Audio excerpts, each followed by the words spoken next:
Ladies and gentlemen, hello and welcome to the 343industries.org Community Forum podcast. My name is RedStarRocket, and tonight I'm joined by Jack of Harts. Hello. Sikslik 7. Hello. And D38 Boss. Howdy. And tonight's episode is the extremely belated Halo 5 spoiler cast, so if you are not interested in hearing Halo 5 spoilers... You're about 4 months too late. And also, please turn off the video now. Please don't turn off the video. Please watch us. So, let's just make sure of this actually. Has everyone here finished Halo 5? Yes. Yes. Right. So let's just get the big one out of the way. Oh my goodness, Cortana is back and she's evil now. Where did that come from? What a twist. Honestly, good plot point, in my opinion. Because That's an interesting one. I think in terms of the direction the story was going, it was kind of, petering out because, the Covenant war is over more or less. All we have are separatist sects left. The Promethean threat was there, but it was neutered in 4, pretty much. So now there is an actual villain to focus on, and it's going to have a lot more emotional impact because it's someone who we've grown attached to throughout the series. And that's a very interesting view, as I think for the most part, it's fair to say that Cortana as villain has been pretty poorly received. It's because people, like I said, people were used to her being the voice of support throughout the series. As opposed to the voice of opposition. Yeah. I think a good portion of it, too, was we only saw her as the villain in, the cutscenes or in, 1 or 2 missions. It wasn't, for the most part, we were from the perspective of, Locke and Fireteam Osiris. Yeah. If we had been more of, the Chief's side of it and then, struggling through that, then I think that could have had a completely different impact about it. It was 80% Locke and 20% Chief. Yeah. That was the biggest complaint, is the fact that they built up the story as, a battle between, Locke. A battle of opinion as much as anything. Yeah, but also a battle between Locke and Chief with all the commercials, and then they only had one direct moment of conflict. So it's interesting, particularly that you bring up the commercials and things, is the game that was advertised to us, the themes that were suggested, the stuff that was going on, this conflict of what the truth was, this conflict of opinion, this conflict almost of who the hero is and who the villain is. But there wasn't really left to doubt at any point in the game. Yeah. Because there was the whole hunt the truth thing, but there was really no truth to be hunted. The fact of the matter was Cortana reached out to Chief, and that was it. That was the truth. They weren't hunting it more or less. She was back. That was it.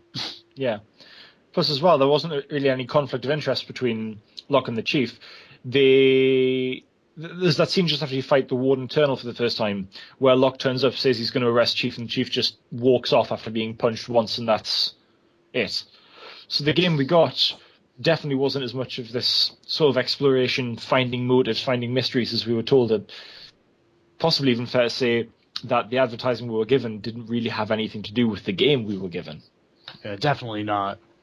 No. I would say that the very beginning of the game, up until that conflict between Chief and the Locke, I thought was actually really good. Because it's kind of the, what does Cortana want from the Chief and all sorts of stuff like that. What's going to happen when they do it. And then there's the conflict, and it's okay, conflict, blue team's off doing their own thing now. What's Osiris going to do? And then it just completely shifts over to, oh yeah, we're just going to go to the Arbiter, completely drop the case type of deal. Yeah. It's just more of an afterthought. It does feel a little contrived, a way of forcing more Covenant enemy levels. Yeah. So one thing that I thought was, just speaking of sort of enemy levels and things, one thing that I found quite frustrating was the Prometheans as enemies. I don't know how you feel about them, but for me, moving the focus over to them as the primary antagonists rather than the Covenant, well, they were quite frustrating to play against in Halo 4, and now they are even more so in Halo 5. Well, it falls back to the fact that that's not so much a gameplay choice as it is a necessity in the story. Because, like I said, the only Covenant that are really left that are in opposition to humanity are separatist factions.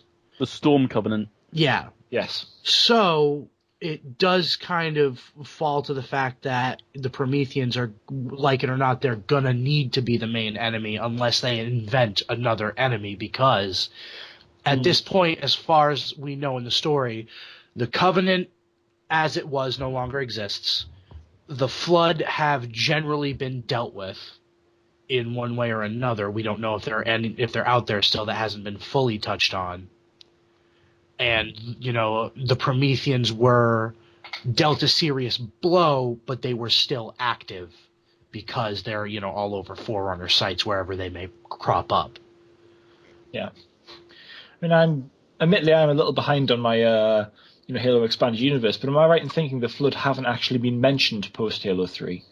They really haven't. They really haven't at all. They were mentioned that they were on the ring on one of the Halo Right. rings, but other than that, no.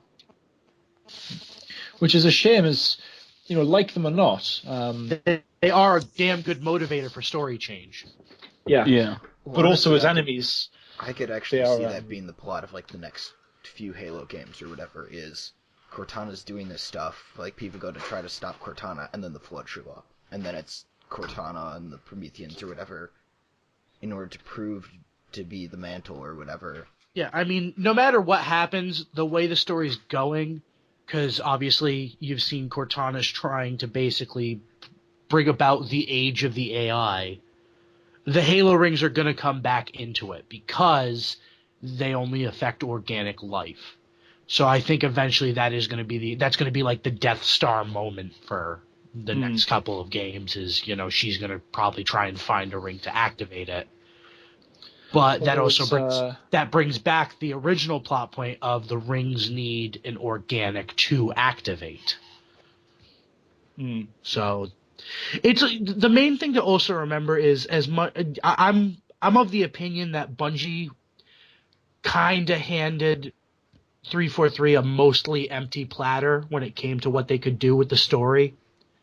Yeah. Because they had effectively worked their story, all traces of conflict in their story, into the dust by the time they were ready to move on, whether it was intentional or not. Halo 3 essentially it wraps everything up, let's be honest. The Covenant is destroyed. Most of the named characters are killed outright. The war between the elites and the humans is over. The Storm aren't introduced till later. And, of course, the Flood are wiped out. And the Halo rings themselves, these big, galaxy-destroying weapons, are inert thanks to the destruction of the Ark. Yes. So that was essentially, the story was just ended at that point. So 343 definitely had a difficult job in choosing a new antagonist. And I've got to say, I was actually, I enjoyed fighting the Didact. I think he's going to come back around because, obviously the way the Prometheans work, if I'm not mistaken, I could be wrong because my remembrance of the story of the later Halo games kind of eludes me, but they need to be made from organics, like their consciousness basically.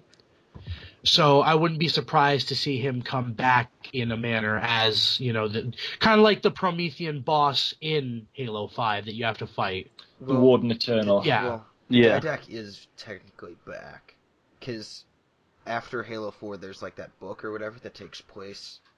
Escalation, isn't it? Yeah, that comic series or whatever that takes place on the ring, and the Didac shows up. So, Am I right in thinking he is definitively killed in that, though? I have not read many I of haven't the... read it. I haven't read it, I'll be honest. But I don't think he killed. I thought he escaped. Okay. So, now, unfortunately, like I say, I am behind on my expanded universe, but I am reasonably certain that the Didac did turn up in that, but was killed. He was stabbed through the eye and then killed from that. Could be wrong, though. But at any rate, it's a shame because... So was Dan Fortescue, but he came back. This is true. That's a name I haven't heard in, 15 years must be? I make it a point to bring up Medieval whenever I can, because it's just such an underrated gem of a game. They were fantastic fun, the Medieval games. But that's beside the point. Yes, but I was a little disappointed that the Didact was only really given one game. He was a very effective antagonist, and I think that's something Halo 5 lacks in a way. Halo 5 has the Warden as sort of, I suppose the primary antagonist in real terms, as he's the one you fight over and over again. And as a character, he's completely flat and exceptionally poor. I don't think it's unfair to say. Cortana really needs more time on screen to actually develop, as all the things she goes through that change her character, they happen off screen. Well, There's no I have to say, Halo 4, like, if you actually analyze the way she was throughout Halo 4, regardless of her so-called death or not, her transformation kind of started with her rampancy in Halo 4, because a thing that you have to bear in mind is even though in 5 she's supposedly been repaired. Yeah, there wasn't really enough build up for Cortana as an enemy though. I mean, the Didact was really built up, but not Cortana. Yeah, it was definitely a situation of you know, her, because like I said, she's supposedly been repaired. Yeah, but that doesn't say she's been completely put back to the state she was in. Right. The effects of her mental state could still be affected by the time she spent in rampancy. But most of the build-up was the hunt the truth thing, and like as we've already mentioned. Oh, I think Red's dropped. Yeah, he's.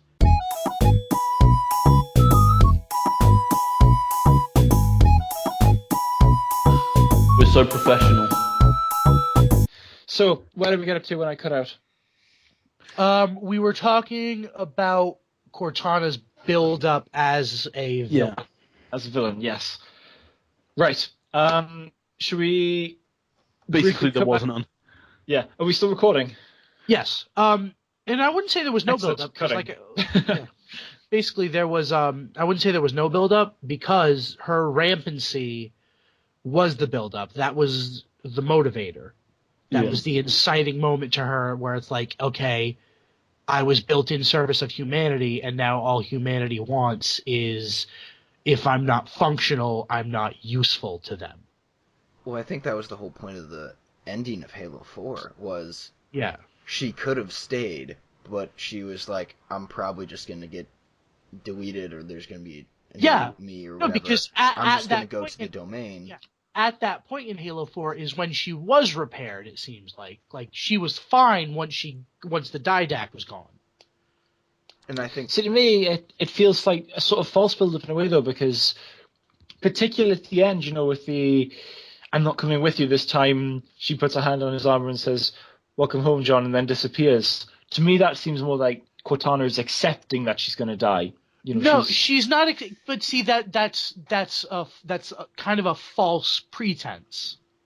It seems like that, but really, she's accepting the fact that if she went back, they would demand if she was proved she was functional, they would demand she go back into humanity's service when they had wanted to delete her because she was not.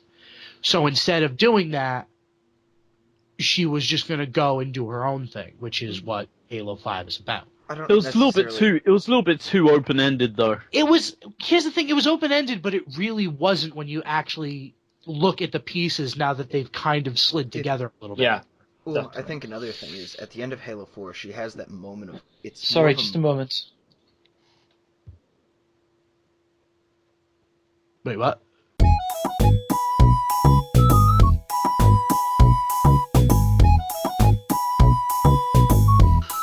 We're so professional. Yeah, just sort of come back into it. For me, though... Don't Halo 4... Halo 4 doesn't feel particularly open-ended to me. It does feel like it's an ending, and it is just an ending. There's not really any uncertainty in it. Well, to me, it's not an ending so much as it was the inciting moment for the new storyline. Yeah. Quality aside, it was put together to be the moment where it's like, guys, it felt like an ending, but now that we have Halo 4 slid into place with 5, you can see it's actually the inciting moment for Cortana. But for me, it feels less like it's an inciting thing, and for Halo 4 in particular, it just feels almost like it's been retconned out of existence almost, because there are so many loose plot threads from Halo 4. You know, so much character build-up and development, at the and then moment there is. But that's the thing, though. You know, if you take 4 on its own, there's so many things which are introduced. You know, Halsey turns against the UNSC. There's the whole thing with the Janus key. There is the fact that Cortana is lost. There's the fact that Chief is feeling like he's been replaced. I mean, canonically, the Crimson team are Spartan 4s, so they're running off doing all the importance of post-campaign, which is fine. But again, it builds up the sense of replacement. Things being done differently, and then you get to Halo 5, and retroactively, all of that build-up is just retconned or ignored altogether. It's not, but the thing is you have to remember is, as far as I know, they're planning on making this a trilogy, which means there's another game coming that has the potential to tie those loose ends up. So I wouldn't say they've been retconned yet. They just were addressed because they needed to establish the main plot. Most of the things that you're talking about were more or less side plots to the main plot that they've just established. I'm sure they'll probably tie those back in the next game. Right. For example, whether or not that's a good decision story-wise, I'll need to see how it fits in with the next game. Well, for example, look at the original Halo CE. That ends, and it's like, oh, yep, the ring's gone, we're the only survivors type of deal. Like, enough of an ending for that specific game. But you have to remember, at that time, they weren't entirely 100% sure they'd be getting a sequel. Well, they weren't even sure that Halo was going to be a hit at all, were they? No, they weren't. That's why. That's the thing that I think the games industry is missing nowadays. Everyone in the industry makes games with the intention of sequels. Look at the tragedy that was Alpha Protocol, or Watch Dogs. Well, okay. First off, I'm sitting here. I have my Aiden Pierce hat literally sitting with me. I can look up from my computer screen and there's a Watch Dogs poster. I am a fan of Watch Dogs. I like Watch Dogs, but that beaking ending. I thought the ending was okay. But we're not. Yeah, but we're not. I know. But let me get back to Alpha Protocol, because Alpha Protocol is the poster child of failed potential for the sake of setting up a sequel. Because when I first played through Alpha Protocol, I was like, oh my god, this is terrible. What is wrong with this game? I have since played it probably 6 times, and I know that sounds pathetic. Not at all. It's a fantastic game. It is. It's really underrated. Your decisions in the game actually have more of an effect on the story than Mass Effect could have ever mustered. I haven't played the game, so if I you can't get a chance, it's probably like, I don't know how much it would be for you, but over here it's like literally $2.99. Pick it up, give it a quick playthrough, because it is worth playing. The problem is poor execution and a really, really shoddy ending that was complete. It wasn't even like leaving like, hey, maybe there's a sequel. No, it was like, we're going to do 3 of these. They said, even before the first game came out, this is going to be a trilogy. And the first game came out, and it flopped horrendously, and now it's dead on arrival. There's no chance for a sequel. It was a one and done. And the reason why I bring that up is because I feel like the games industry and story writing in a whole for the games industry has suffered, because everyone wants to try and make more than one game and stretch the story out, so we don't get satisfying one-act games like we did with Halo CE and games like that. This is going back into Halo CE and stuff. Is once you have Halo CE, which is like its own entity, and then you had a Halo 2.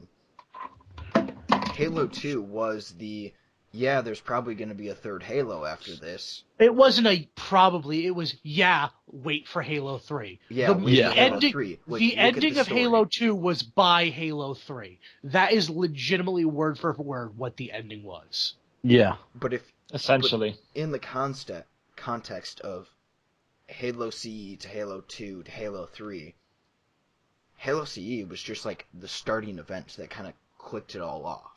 It was, with the but halos and stuff. and so I think that's the whole point of Halo 4 was Halo 4 is that instigating moment. The Master Chief is back. Cortana's rampant. There's this we've discovered the Prometheans. The Didact's back type of deal. And so, like, the Forerunners are coming back. Like, that's kind of the idea behind it. And then, at the end, although we've defeated the Didact, Cortana kind of has the moment of clarity where she's going rampant, she hits the domain, is like, I can fix myself here in the domain type of deal, but I have to leave the Master Chief, I have to leave humanity behind in order to fix myself. And I think that's the whole point of the end of Halo 4, was we all saw it as, oh, Cortana's dead, or she's gone and she's not coming back. And then Halo 5 was bringing her back, saying, well, she's fixed now because she's been in the domain, but is she truly fixed type of deal? For me, this is the big problem that 343 Industries have as a studio, which is they are terrible for giving context to these things. I mean, again, I can accept that might be a fake-out ending, but to have her have all that character development happen off-screen, we see the conclusion of that character development, but we don't see it happen. And more importantly, we're given this, speech about how she's going to be bringing about this imperial peace, where she's going to use the Guardians to enforce her will in the galaxy, to protect everyone, to preserve life, but more importantly, to be running on her own terms. And I think there's a real missed opportunity here for Halo 5, because when we go to Meridian, we see what a difficult life it is. We see the mountains, just of nothing but glass. This presumably used to be a planet with there's something on my mic. Yeah. But yeah, these used to be. We see what happens to Reach during Reach. We see the giant, the drills on Meridian later on, and it's a hard life. It's a really unpleasant life, and then that's all it is. There's no context to that. There's no counterpoint to that. What I was thinking would have been really, really interesting and would have made the game so much better is if we'd seen, and there's any way you could have done this. You could have said, a civilian ship had been captured by Prometheans, a few had been trapped on a Guardian, whatever. But, the alternative, what is life going to be like under Cortana's rule? Chief gets the Genesis, they have a hub mission, like Osiris to Meridian, where they get to walk around and talk to people, and they get to see what the alternative is under Cortana. And that would help just give so much context to the Chief's ultimate decision at the end, for good or worse. But it's a missed opportunity, and I feel like that is one of 343's problems. They've got such grand ideas, but they make very, very big assumptions about what the player knows, and I feel like they assume too much almost. I think a big portion of it also is they really wanted to bring back the Arbiter, really get, the community says, oh yeah, we really want the Arbiter back. Well, so how many missions did we have on St. Helios? 5, something like that? It was about a third of the campaign, I think. Yeah. It's pretty considerable. We have these scenes with Arbiter and all sorts of stuff. And what was the point? I'm actually serious about this. Well, here's the thing. Once again, you have to remember the way they write games now is intendant on sequels wrapping up the stories. Yeah. So you can say, what was the point of taking back St. Helios? That will probably be explained. Well, no. I get the importance of oh yeah, the elites are now because that's kind of the end all be all. Oh yep, the Covenant separatists are gone type of deal. That's the end of them. But I think it's also honestly, I didn't think they did a spectacular job of explaining that. They were oh yep, the first mission you kill the guy and it's all right, these are kind of the last forces, and then it's we're launching our final counterattack on St. Helios. And you want to know what happens? Buy the sequel. Well, it's sad to say, but that is what the games industry is about now. It's about selling it's about it's no longer about selling a game or selling a story. It's about selling a franchise. Then you have games like there aren't many companies left that want to go, okay, play our game. No, they want to go, all right, play our game, buy the sequels, let us make merchandise that you guys want to buy. Hey, what if we get movie rights? Then you get games like Titanfall, which will probably sell the sequel based on the amount of potential the first one missed. That missed potential definitely seems like a thing. Like, again, to me, it does feel like a lot of the time the thing's deliberately taken out of games, specifically so that later on they can be repackaged in. I mean, again, the whole plot with the Janus key or Janus key. Obviously, Warframe has one, so I don't know. Yeah. I can't remember which way it's pronounced in which game. But, if the it's Janus meant key, to be, if it's meant to be said in like the Roman god of portals game, Janus. Changes, it's Janus. Yeah. But anyway, there's the whole Janus key in Halo 4, which is a big plot element. That is the culmination of the whole of Spartan Ops, and it was completely absent from Halo 5. Although that said, for me, I do feel like wasn't that resolved the problem in with one of the books or something like that, though? May well have been, for all I know, But once again, that falls back into what I just said. Game companies don't sell games anymore. They sell franchises. I don't feel like your players should have to buy books and comics to get the entirety of the important story. Yeah. While it is nice to see, because God knows barely anybody fucking reads anymore. But I shouldn't have to buy, a $10, $12, $15 novel to get the story that you're trying to tell in your games. The thing is, if you're going to put £50 or the American equivalent, that'd be $60, I suppose. If you're going to put that down on a product, you expect that product to be complete. Yeah. You don't expect that you'll get half of it and then have to go and search elsewhere to get all the context for it. Yeah. Which turns out the Janus key, literally nothing's happened with it. Yeah. After I was going to say, there we are. That is a really, really important thing. That was, the MacGuffin, as it were, of Spartan Ops. And it's literally the fact that Halsey is willing to lose an arm for it is a huge amount of importance. But I think nothing. Here's the thing. My biggest complaint about Halo 5 was that they removed Spartan Ops. I don't know where the negative feedback for Spartan Ops came from because I really, really liked it.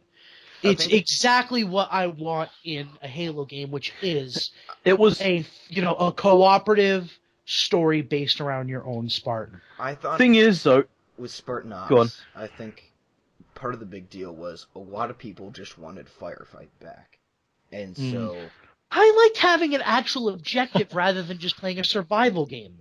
But then just to say this, I did as well. Particularly in the way the campaign was designed, the levels were designed in very, very much with the way the enemies just basically rolled around, locking you in a room and then throwing waves at you. Yeah. The campaign to me felt like Spartan Ops more than a traditional Halo campaign. Yes, it did.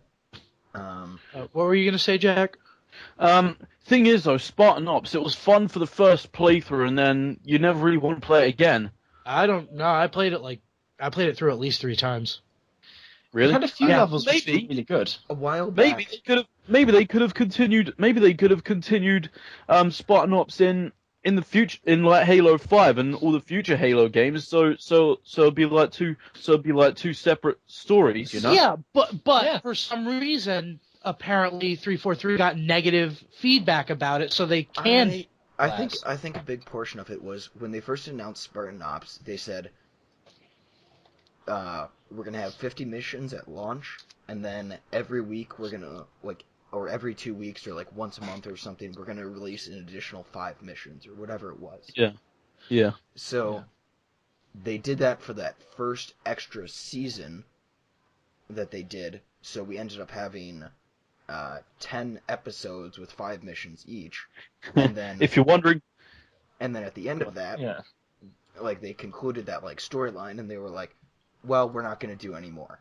And I think just a lot of it was they didn't have the resources. If you look at that second half, most of that second half stuff was literally just, here's the same map, so we're just going to have you go through it a different direction with a slightly different set of enemies in there. And I think that if you're was wondering what happens after Spartan Ops, good for you, lol. Pretty much, yeah. And so this is the thing. I think it was just a lot of resources that they were giving up to do it. And then for Halo 5, first off, the game was rushed. We all know that. And, like, we have, three game types? No. Yeah, 3 game types. Slayer, Strongholds, and Capture the Flag. That's it. Yeah. And then... Oh, well, technically there was Breakout and Warzone as well. Although they were playlist specific. Basically, Breakout is literally just one flag, capture the flag. Oh, neutral flag now. More than anything, it's more like... It's more like... it's something that people built in Reach in Halo 3, and I think even Halo 2 of... Yeah. So it's not so much capture the flag, because it's more than anything, it's like neutral bomb. Yes, neutral bomb, exactly. Kind of, yeah. Like elimination neutral bomb. Like, as game modes go, it's actually pretty good. Oh, it's a good game type, but it's not original at all. Like, I think that's a big portion of it. You look at, like, I could go back and do that in Halo 3. I remember playing that in Halo 3 with my friends and all sorts of stuff like that. Thing is, though, I think that every kind of game type that can be done has been done. You can't really make anything original anymore. Well, right. That's I think part of the deal is. I'd say some of our minigame forgers might contest that.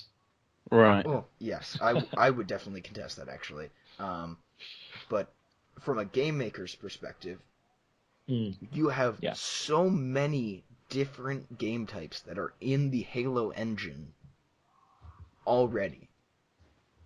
Yeah. Yeah. You have. Aren't they adding more of them? They are adding. That's the claim. Yes. They did say that they're adding Assault and Griffball, which are the same thing. Like, look at Halo 4. We had Griffball, but we didn't have Assault. You had to use the Griffball stuff to make an Assault game type. Yeah, which was that was strange. And so you could only actually play one bomb, basically. You couldn't play both teams had a bomb. No. Like,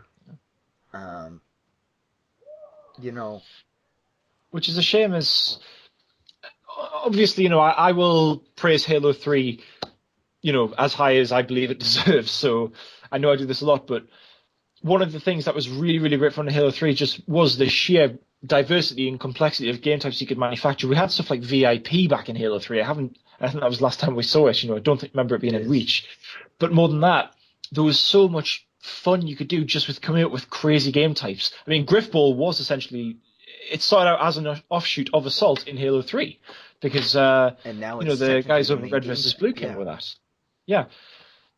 But there's so much other stuff you could do as well. I mean, even Halo 2, you had the whole Tower of Power thing, and then you also had Honor Rules Zombies, by flipping teams and spawning with an energy sword and shotgun, which gave rise to Infection in Halo 3. Which then became Flood in Halo 4 and was, let's be honest, a little disappointing, but... Well, VIP was kind of in Halo 4 with Regicide, but, Yeah. Still. By the way, 343's, biggest game type, Ricochet, the one that they absolutely love and all sorts of stuff like that, community loves it. Yeah. Wasn't in Halo 5. Which is a shame because... Return. Yeah. As someone who doesn't really watch American football at all...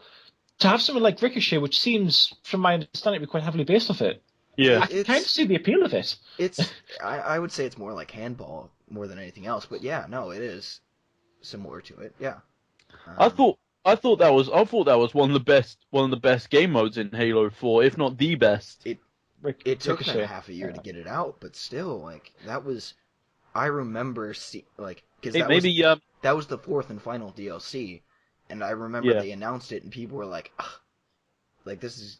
Because it was mainly the weapon skins and the new maps that they did, and people were like, do we really want to do this? How good is the pit going to be in Halo 4? All the mechanics are different, sprint and all sorts of stuff. And the answer, great. Pretty damn good. And it was great. Yeah. Maybe they could bring it back in Halo 5 later on. Well, Maybe. I'd like to see it, yeah. I think that's the biggest thing with Halo 5 is they launched with just enough.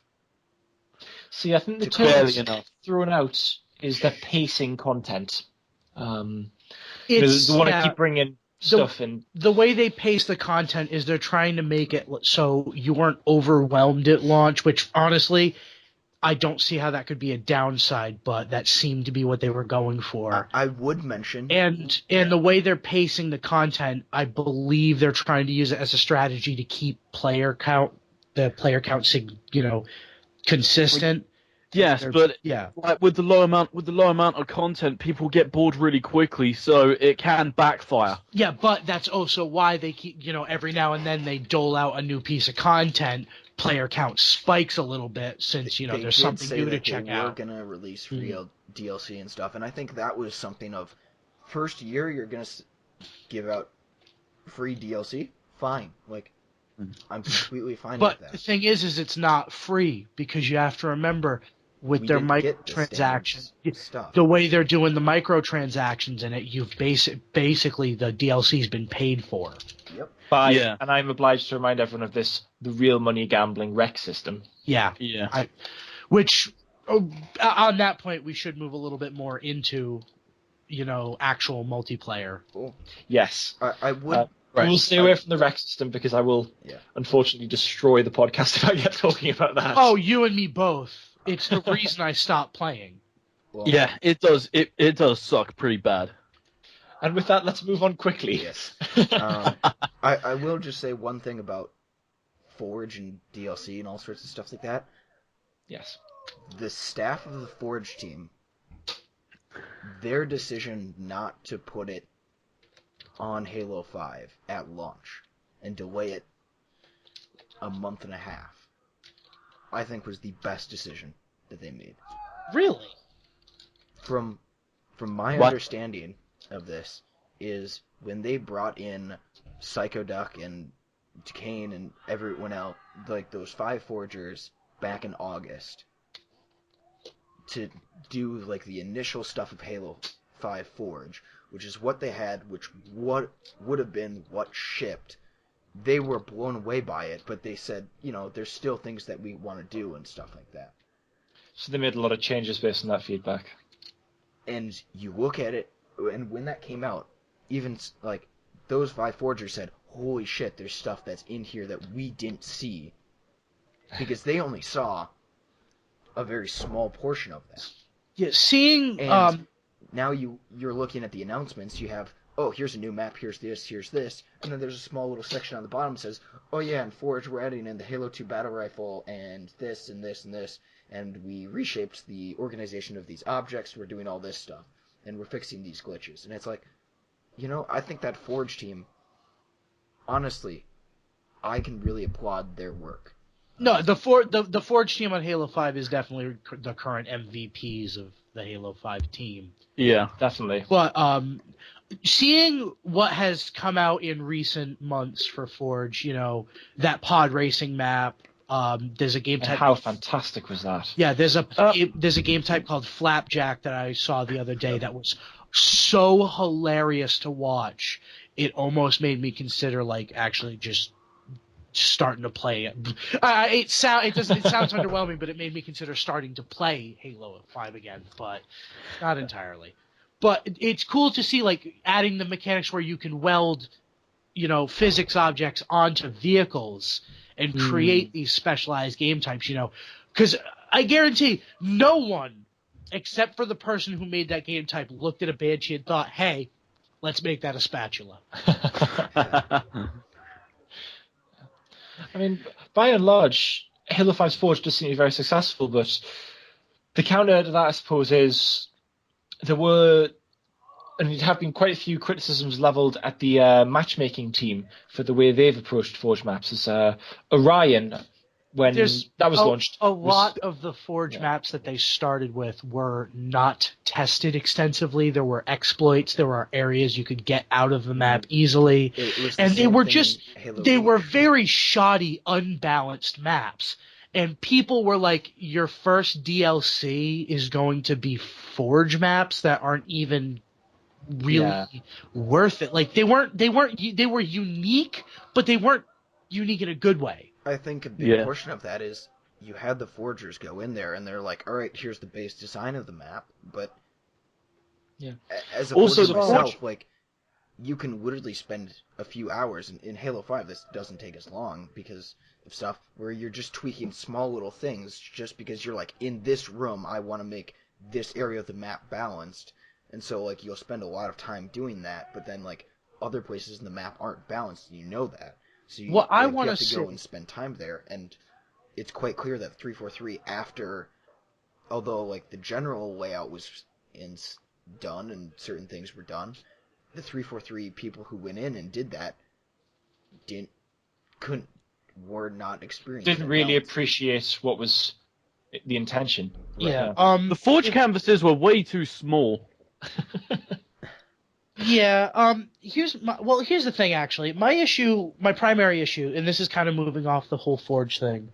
My primary issue with the gameplay of multiplayer in Halo 5 is the speed at which you die.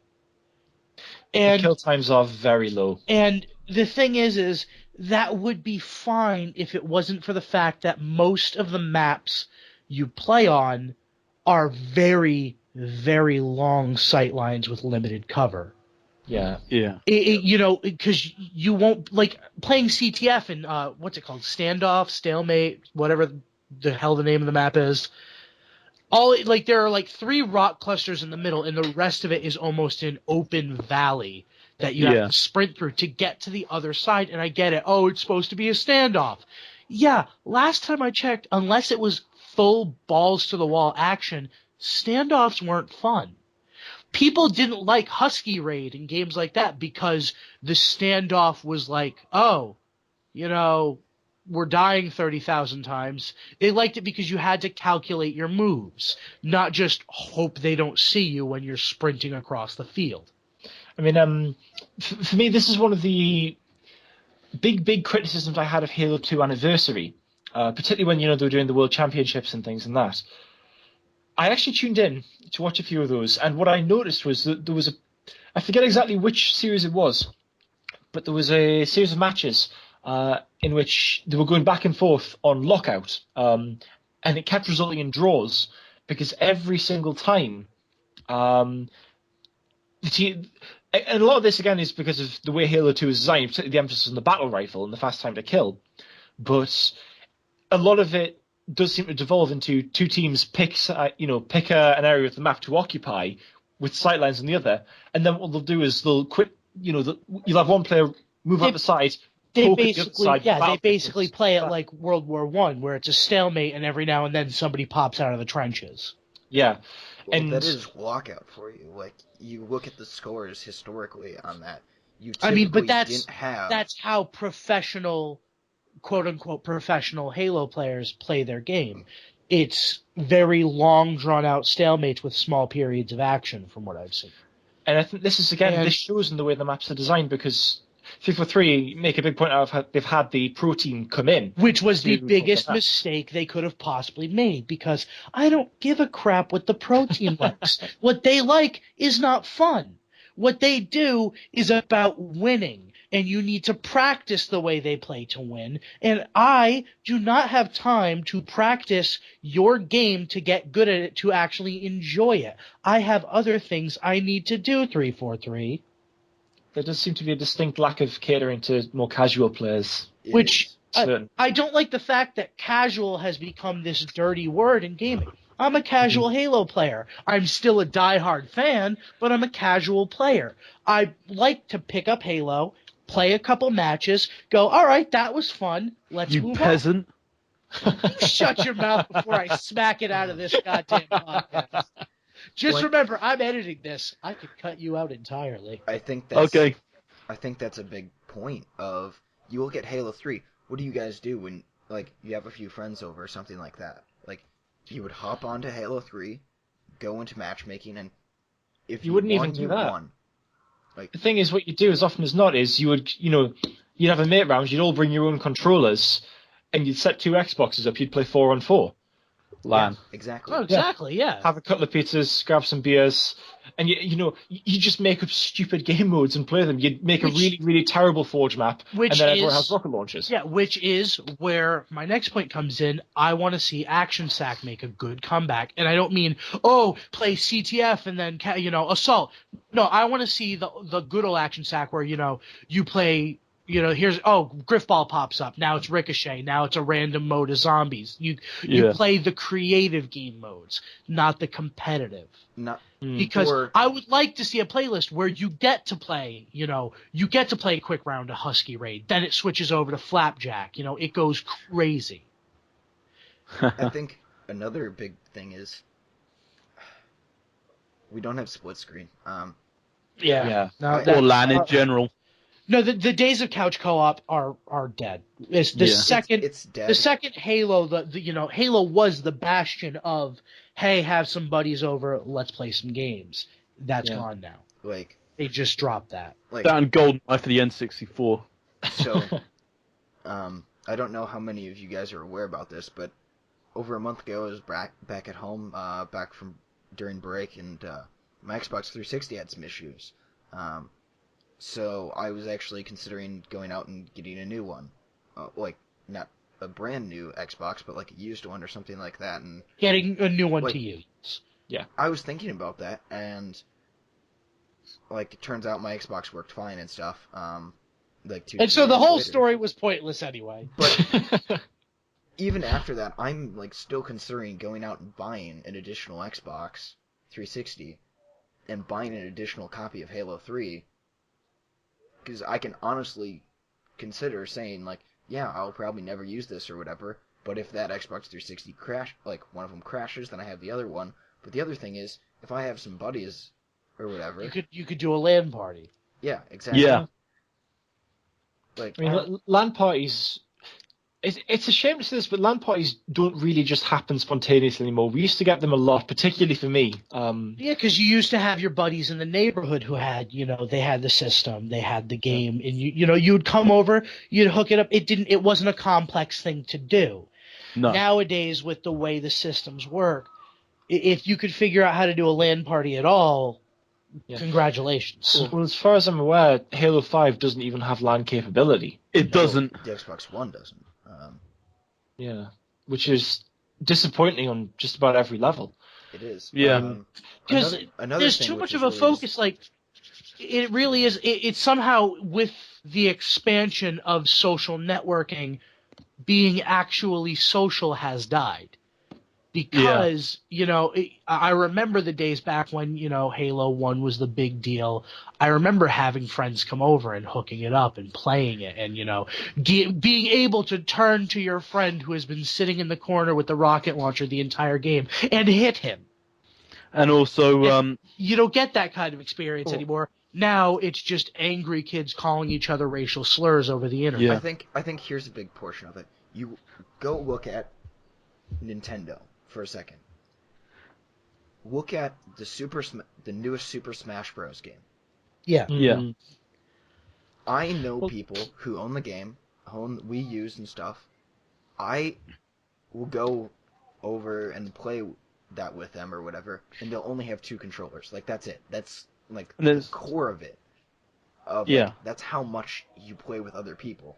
Same thing with the Mario Kart and stuff like that. I have never encountered someone who has 3 or 4 controllers, unless the thing is, when it comes to Smash Bros, has kind of been an exception because if anybody has Smash Bros on 3DS, they can bring their 3DS and use that as their controller. I think that's... I've done that many times. I think that's a big portion of it is why we were saying about the social side of online.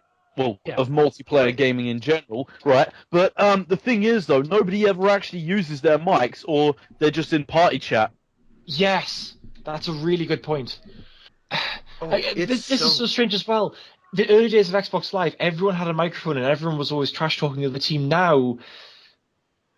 if you talk to your own team, it's a miracle. Also, what is wrong with you? Why would you talk to someone on the internet? You'd be lucky if you don't get a mute ban after the game. Exactly. I think the best thing was, in Halo 3, I remember plugging in my microphone just so it wouldn't play over the loudspeaker. So if my parents walked by, they would be like, "What the hell are you playing?" Yeah.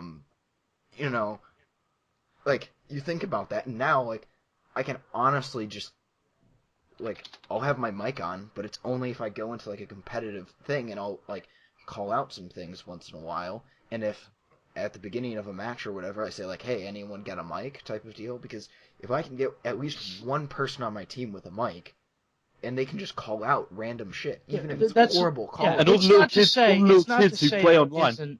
It's not to say there isn't people on there who are worthwhile to play with, and you can, And all the little kids online, they always seem to break their headsets as soon as they take them out of the feeding box. There's always that horrible crackle on them. Yeah. But of course there's also Kinect. Yeah, I can't count the number of times I've been in a lobby with someone and they forget that their Kinect is plugged in and constantly broadcasting. Yeah. So I get to hear my audio and I get to hear their audio and whatever their parents are arguing about in the background because they don't love their child because they bought their child an Xbox and their child is now failing in school. But that's beside the point. It really does. It's a sad thing to see that gaming communities as a whole have kind of fallen because there were people back in the original Xbox Live days on Xbox One who I had talked to who I would consider close friends at the time. Yeah. Because I would jump on and be like, oh, they're on, and we'd play games for hours. We'd shoot the breeze, we'd chat. But now it's like if you get one person in your lobby who's talking, who's like, hey, does anyone have a mic? Your first instinct is to go, what do they want? Yeah. They can't possibly actually want to have a conversation with another human being while they do a recreational activity. What the heck is wrong with that? Yeah. And there's also no communication in a team-based game, which is a pretty big problem. Because here's the funniest thing is, obviously at the time we're recording this, the Tom Clancy's The Division open beta is running right now. Yeah. Great. Sorry, guys. See you later. Yeah. Well, Bye. Fun fact: I was in the closed alpha. I was in the closed beta. I'm now in the open beta. I have not seen a game actually bring out communication between players like that game has. Yeah. Because of if you ventured into the dark zone at all, if you go in alone, you're pretty much asking to be killed repetitively and have all of your loot stolen. Remember remember Modern Warfare 2? I despise that game, but I really loved one feature from it. There was one game mode, I think it was Mercenary Team Deathmatch, which it was just regular. It was just I think it was just a regular Team Deathmatch. But yeah, it was a Team Deathmatch mode that you could not be in a party for. I think is the one. This was Mercenary. You had to have a mic. You couldn't be in a party. Exactly. But the thing is like people would see that kind of game mode now and be like, but that would mean I'd have to communicate with someone. I can't talk to people because I don't have social skills because of the current social climate. If I can't communicate it with pictures and memes, I can't talk to them. TFW, no social life. I mean, it's sad, but it's true, and I'm not saying I'm above that. I love a good meme as much as the next guy. I happen to be a dank meme lord myself, but I also have to shoot myself now that I've said that out loud. But that's beside the point. It is a matter of that, like the actual social spectrum of gaming communities as they are. I think it's not a community. It's a loose association of people who and spend their time on the internet. I think a lot of it's the communities. I also think a lot of it's just the devices itself. As I said with Nintendo and stuff, like they're not prioritizing, oh, why don't you play with the person on the couch next to you? It's, oh, but you can connect over the internet and play with your friends that way, or stuff. And Nintendo's really had a weird shift in focus. And I still don't really think they know what they want to be at this point, because you do have to remember is Nintendo has gone from being the industry leader to something of the industry whipping boy. when it comes to their consoles, because they initially were like, hey, the Wii is the family console, and then it went, hey, the Wii is the fitness console. Now it's the Wii U was the family console, now the Wii U is the community console, and we're just kind of sitting here going, we just want to play games. Yeah. And you don't have any. It just seems really weird to me, just the entire shift to being an individual, and like that's... There needs to be... Although that sells great or whatever, but... So I do not know slightly different way about... I do not know anyone that, if given the option to go out and get a GameCube with Double Dash and Super Smash Bros. And there's no one who would controllers turn down that opportunity. for $50. I know plenty of people, if they were given that option, they would put down $50 and buy. I know plenty of people who would not only put down $50 immediately, they would be willing to make sacrifices to get that setup. Yeah. Just because, like, I don't understand why the games industry doesn't realize that. I mean, couch co-op is not a niche market. Everyone and their mother has a friend who they would want to have come over, sit on the couch, drink a couple of drinks, maybe get a pizza delivered. I don't know, maybe Chinese. I don't pretend to know what kind of food you pertain to. But except for me, forever alone. Yeah, but shut up. No one likes you anyway. But that's exactly the beating problem. But yes, to get this back on topic, yeah. There aren't many. Okay, I'm not going to say there's nobody, but there aren't many people out there who don't have a group of buddies they want to have come over, and shoot for a couple hours and play some games. Yeah. But that's fallen because now, like, anytime I have friends over my house, we sit in the living room, and usually one of us plays a game while the rest of us stare at our phones because we can't all play, and we'll chat, we'll make jokes, we'll basically riff on the game, but there is not a single one of us who aren't sitting here. Even when playing the games, there's always that one guy who has to constantly check on his phone. Oh yeah, like that's my buddy Cameron in this case. We have been in the middle of online games, like over the internet. We are talking on Skype. We are in the middle of a game that needs active participation, and he stops to pull up another YouTube video on his phone. I have never seen someone with ADD as bad as he has it. Or has to text someone. Yeah. No, but with him, it's not tech. He's scrolling through like news stories, like reading whole news stories while we're playing a game. It's like, dude, just play the game. Talk to me. I'm here. I'm your friend. Like, an experience that I've had this last year. They can't talk to anyone unless it's through a mic or text on a screen. Yeah. I think a big thing is, I lived in the dorms last year in college. There were times where literally one person was playing GTA 5 in their room with the door open. People would walk by and be like, oh, GTA 5, I'm going to watch. And we would just cycle the controller around and, like, you're doing stupid. Beep. Hot Seat GTA was where I made my bones as a gamer. It's where I was legitimately like, this is an industry that I am interested in. This is what I would like to be associated with. Because I wouldn't even say hours. I spent probably months worth of time over the various GTA titles with friends over, just going, all right, here's the game plan. Get the highest wanted level you want, and if you as long as you survive is as long as you play. Yep. Yeah. And then we'd pass it on, and I like that really blows. That's like the for me that was kind of like where. Those were the first Let's Plays when you get down to it, was sitting on the couch with your buddies, passing around a GTA, passing around GTA 3 or Vice City with one controller, just laughing your beeps off. Yeah, exactly. Yeah. Like, it's something for me, though, it's strange that Nintendo gets a lot of criticism here, because particularly for me, the Wii U is one of the few consoles that really is still great for just having people around. Yeah, the games are so simple, but they're really, really surprisingly difficult a lot of the time. A lot more difficult than you'd expect. But at the same time, they have a lot of really, really fun stuff going on in them. Really, really engaging stuff. Most of the games.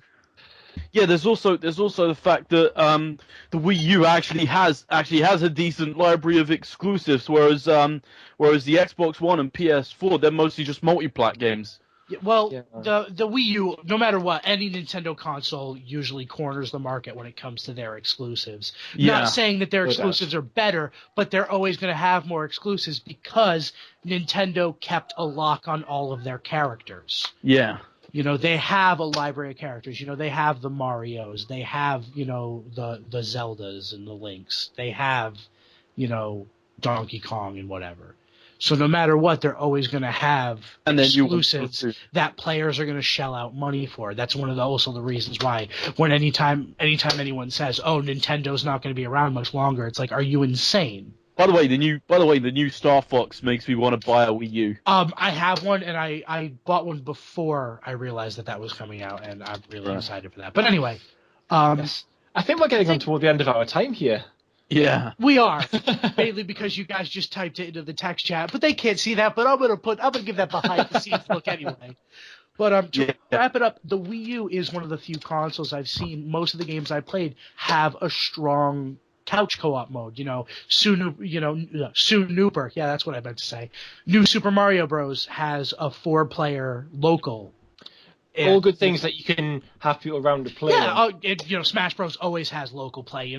Super Mario Kart, Mario Party, all these games have local play. Yep. So let's hope that returns for Halo 6, because with a bit of luck, they'll get things better optimized. They'll be able to push just a little bit more power out of the Xbox One. That kind of is why it died down with the local co-op, though, is because they're trying to push maximum performance and prettiness, and having two screens to display the same thing at the same time definitely it does. But I think that's consoles. Even PS4, even if it is only 2 screens for split screen, I'd be fine. It's enough. Yeah, it's enough. So does everyone else have anything else to add, or are we about done here? I think that's about it. Well, the PS4, the PS4 and Xbox One are focused on being too, PC-like. I mean, if I wanted really cutting-edge graphics, I'd get myself, a decent rig.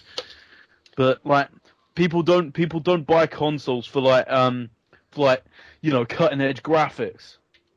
They get them because you can have people around to play on the sofa. Yeah. Let's put it this way: Metroid Prime for GameCube. Yeah. Outstanding. Beautiful. That is a composite game made in 1999, 2000. Yeah. Metroid Prime still looks beautiful. 1999 Metroid Prime. Did you seriously just say that? Did you seriously just say that to me? I think he means Metroid. Oh yeah, Metroid Prime. I was gonna say Metroid Prime. You're kind of I think you're about what, maybe yeah. Actually, wow! Surprisingly, you are not that far off. 4 years. You're off 4 years on that one. Right. Not 3, actually. Well, I figured it was 1999, 2000, something like that. It was 2002. Okay. Wait, what did I say? You said 1999. No. What did I say before Metroid Prime? I don't know. You had said... All I heard was... 3 years behind, you goddamn moron. I did say 3. You said 4 years. I said 3 years. I said 3. Okay. I will edit it and you will see. I said 3. Okay. Not 3, actually. Not 3, actually. No, but... right, so... I said 4, then I said 3. Honestly, there are good-looking games. The point is, there's good-looking games out there that are old. Look at Halo 3. It's still a beautiful game. Are the graphics the best? Serious. No. But it still looks beautiful. They're still good-looking games. You don't it's need... more the style, really, you than don't the need 60 frames per second, 180p... Is there... 180p, that'd be ridiculously pixelated. You don't need it, because you look at the games and you literally can see all of these issues because there's no textures on objects or other stuff like that. You get more visual issues that way, I think, with a lot of stuff. See, for me, what I've noticed is if you run older games at modern resolutions, they actually, particularly if they're using shaders and things, they tend to look all right. But yeah, we definitely are getting out the end of our time here. So, all right. Anyone else have anything to add, or are we ready to wrap up? No, I think that's it. Yeah, that's it. All right. Ladies and gentlemen, thank you very much for joining us. We apologize for the slight delay in getting this podcast out to you, but we will hopefully be bringing you another one soon. Thank you very much, and good night. Right. We're so professional.